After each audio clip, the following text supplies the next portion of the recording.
Hello বন্ধুরা, কেমন আছেন সবাই? আশা করি সবাই ভালো আছেন। গরমটা একটু কমলেও দেখুন বৃষ্টিটা শুরু হয়ে গেছে।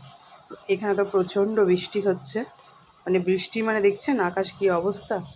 তো এই বৃষ্টির মরশুমে তো আজকে কি বানানো যায়, তার আগে আমার তো পরিচয় দেওয়া হলো না। প্রবাসী মৌবন থেকে সবাইকে স্বাগত জানিয়ে আজকে ব্লগটা শুরু করছি। আজকে ব্লগে রান্না হবে আলু পরোটা। আলু পরোটা সবাই এখন করে, বা খুব ইজি ব্যাপার হয়ে গেছে। তো সেই জন্য আমি একটু আজকে অন্যভাবে আলু পরোটাটা বানাবো। ময়দা নিয়ে আমি এখানে আটা নিয়েছি, আপনার ময়দাও ব্যবহার করতে পারেন, আমি আটা ব্যবহার করেছি। এবার এখানে একটু ময়াম দিয়ে দিয়েছি, আর দিয়েছি কালো জিরে একটু দিয়েছি, দিয়ে এটাকে আমি 15 মিনিটের মতো রেস্টে রেখেছি। এইটা হলো আমি আলাদা যেটা বানাবো বললাম এটাই। যদি আমরা চীনা বাদাম খাই, সেই চীনা বাদামটাকেই একটুখানি ড্রাই রোস্ট করে নিয়ে আপনি একটা গুঁড়িয়ে নিলেই হবে, মানে মিক্সিতে একবার ঘোরালেই এনাফ।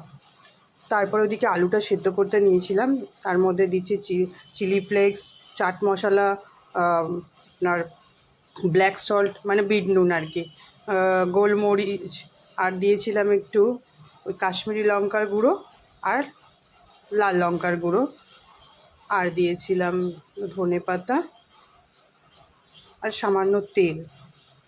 এবার ওই যে বাদামটাকে গুঁড়িয়ে রেখেছিলাম না, সেটাকে ওর মধ্যে দিয়ে দিলাম।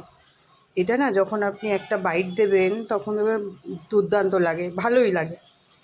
তো একঘেয়েমি খেতে খেতে তো বোর হয়ে গেছি, বলুন একটু অন্য স্টাইলে যদি খাওয়া যায়। তো আমি আটাগুলো রেস্টে যেটা ছিল সেটাকে নিয়ে এবার লেচি করে নিয়েছি, বেশি হয়নি, ওই 6টার মতো 5-6টার মতো হয়েছে। এবার সেটাকে একটু খামি করে এইভাবে পুড়ে নিলাম। এটা একটুখানি অল্প অল্প করে দিলে ভালো হয়, কিন্তু অল্প দিলে আমার ঠিক ভালো লাগে না, একটু হয়তো বেরিয়ে যেতে পারে, কিন্তু খুব সাবধানে আর কি বেলতে হবে। তো বাটির আকারে নিয়ে ওইটা দিয়ে দিলাম। এখানে না একটু কারি পাতা দিলে খুবই ভালো লাগতো, কিন্তু কারি পাতাটা আজকে আমার ছিল না। দেখুন 6টাই হয়েছে।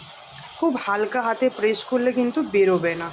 এবার যেহেতু আমার আলুটাকে ম্যাশ করার ওপরে অনেকটা নির্ভর করে, আলুটা না গ্রেটারের সাহায্যে যদি ম্যাশ করা হতো তাহলে হয়তো আমার বেরোতো না। আমার একটু এই যে দেখছেন না একটু বেরিয়ে গেছে, কারণ আলুটা একটু একটু গোটা গোটা ছিল, এই কারণে। তো খেতে কিন্তু খুব ভালোই হয়েছিল। যাই হোক আমি এটা দিলাম, এক পিঠ করে নিলাম, আর একটা পিঠ আমি খুব অল্প তেলের মধ্যে তো পরোটাটা করি, সেজন্য মানে একটা পিঠ প্রথমে রুটির মতো সেঁকে নিয়ে তারপরে করি। অনেকেই হয়তো করেন, এখন সবাই স্বাস্থ্য সচেতন, বেশি করে তেল খেতে চায় না। খুব রেয়ার এক আধ দিন শখ গেলে তখন খাওয়া হয়, তাই না বলুন? এইভাবে সবগুলো বানিয়ে নিয়েছিলাম। দেখুন একটা ছিঁড়ে দেখাচ্ছি কতটা মোটা পুর, দেখেছেন? তাহলে ভিডিওটা আজকে এখানেই শেষ করছি। ভালো থাকবেন, সুস্থ থাকবেন, আর ভালো লাগলে অবশ্যই একটা লাইক শেয়ার দেবেন।